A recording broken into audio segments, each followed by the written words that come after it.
বিসমিল্লাহির রহমানির রহিম। আসসালামু আলাইকুম রহমতুল্লাহ।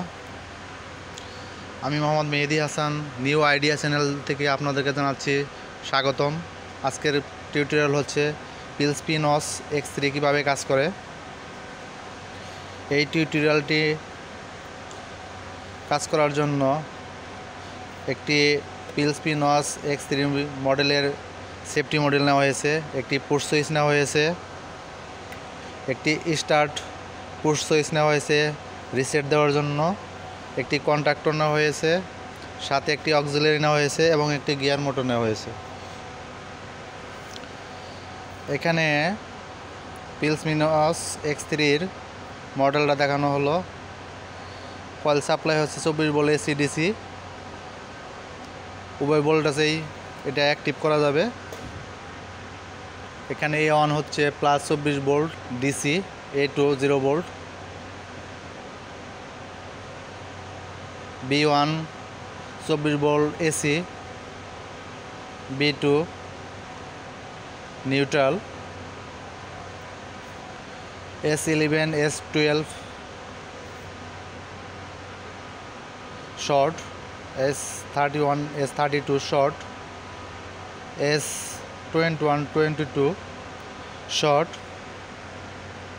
For emergency.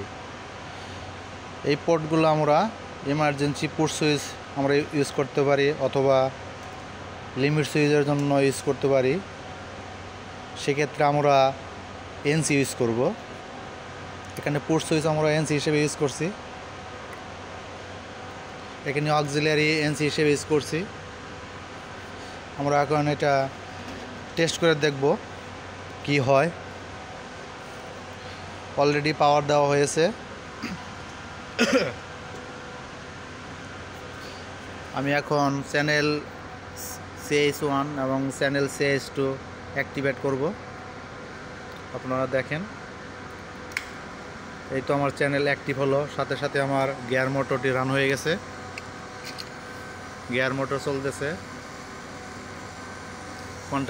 কন্ট্রাক্টর ধরছে। দেখেন আমার লোড অ্যাক্টিভেট। এখন যদি আমি ইমার্জেন্সি সুইচ পুশ করি সেক্ষেত্রে আমার লোড বন্ধ হবে। এই ইমার্জেন্সি সুইচ অফ করা হয়েছে। আমার চ্যানেল CH1 CH2 ডিসেবল হয়ে গেছে। এখন যদি পুনরায় আমি লোড চালাইতে চাই সেক্ষেত্রে আমার রিসেট বাটন S33 এবং S33 S34 শর্ট দিতে হবে অথবা পুশ সুইচ এর মাধ্যমে রিসেট করতে হবে। আমি রিসেট করে দেখি কি হয়।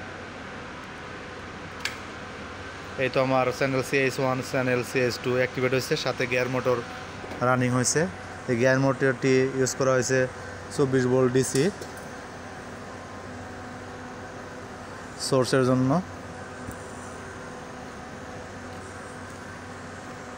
আপনারা দেখতে পারতেছেন।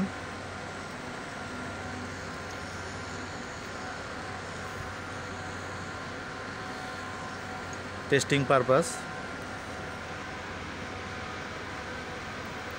কোনো কারণে যদি আমি আবার ইমার্জেন্সি মারি, এই আমার ইমার্জেন্সি পুশ সুইচ,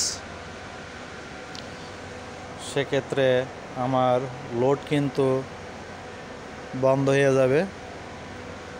এই দেখেন আমার লোড চলছে, মোটর চলছে, মোটর রানিং, কন্ট্রাক্টর হয়েছে।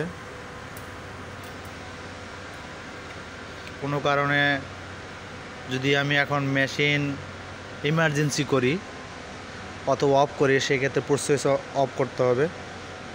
আমি পুশ সুইচ অফ করলাম। Channel CH1 channel CH2 inactive, that's why gear motor off.